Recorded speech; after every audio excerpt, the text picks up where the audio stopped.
Ketika berguru di kota Mekah, Imam Syafi'i diperintahkan oleh gurunya, "Wahai Muhammad, pergilah engkau ke Madinah untuk berguru lagi, karena sesungguhnya ilmuku telah habis. Semuanya sudah kuajarkan kepadamu." Imam Syafi'i pun menuruti perintah sang guru, dan kemudian beliau segera berpamitan kepada sang ibunya. Ibunya pun berkata, "Pergilah engkau menuntut ilmu di jalan Allah, wahai anakku. Kita akan bertemu nanti di akhirat." Tak lama kemudian maka Imam Syafi'i pun berangkat ke Madinah mencari guru. Sesampainya di Madinah, beliau berguru kepada Imam Malik. Tak butuh waktu lama, Imam Syafi'i pun langsung menguasai ilmu yang diajarkan oleh Imam Malik, sehingga semua orang kagum kepadanya, termasuk sang guru yang pada saat itu merupakan ulama yang tertinggi di Madinah. Imam Syafi'i pun menjadi murid kesayangan Imam Malik. Imam Syafi'i kemudian mengembara ke Irak dan menimba ilmu di sana. Beliau berguru kepada murid-muridnya Imam Hanafi. Meski sudah banyak menimba ilmu di Irak, namun Imam Syafi'i belum ingin pulang, karena belum ada panggilan dari ibundanya. Di Irak, Imam Syafi'i terkenal sangat pintar dan tercerdas, sehingga dalam waktu singkat ia sudah diminta untuk mengajar. Tak butuh waktu lama, ribuan murid pun berbondong-bondong datang untuk berguru kepada Imam Syafi'i, hingga ia pun menjadi ulama besar yang terkenal ke seluruh penjuru Irak hingga Hijaz. Ibundanya Imam Syafi'i pada setiap tahunnya melakukan ibadah haji.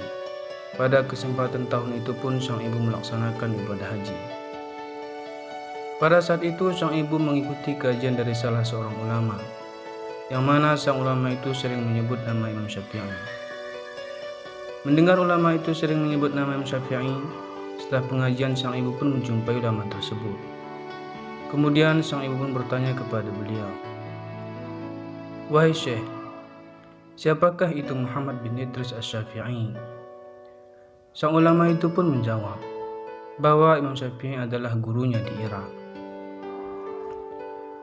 Kemudian sang ibu pun dengan penasaran menanyakan lagi kepada ulama itu bahwa Muhammad bin Idris Asy-Syafi'i manakah yang dia maksud.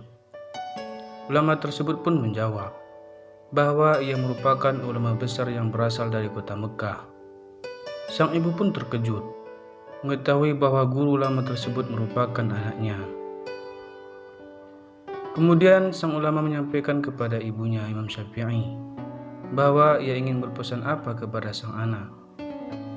Sang ibu pun menjawab bahwa ia telah memperbolehkan sang anak untuk pulang ke rumahnya. Sesampainya sang ulama tersebut di Irak, ia langsung menyampaikan pesan tersebut kepada sang guru.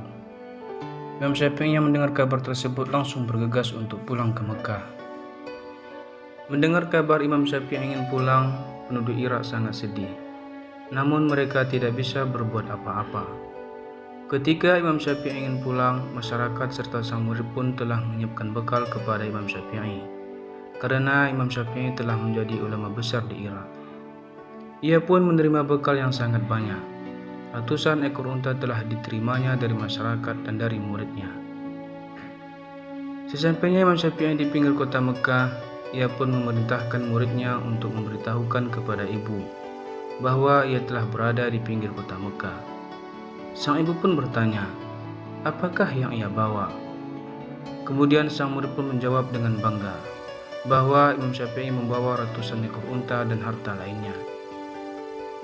Mendengar itu, sang ibu pun sangat marah dan ia tidak memperbolehkan sang anak untuk pulang.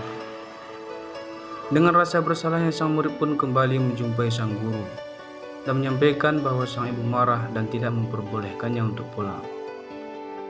Mendengar berita itu, Imam Syafi'i pun sangat takut dan kemudian menyuruh sang murid untuk mengumpulkan seluruh orang-orang miskin di kota Mekah. Kemudian ia memberikan seluruh harta yang ia bawa, sehingga yang tersisa hanya kitab-kitab dan ilmunya. Kemudian Imam Syafi'i memerintahkan sang murid untuk memberitahu sang ibu. Setelah mendengar kabar tersebut, sang ibu pun memperbolehkan Imam Syafi'i untuk pulang.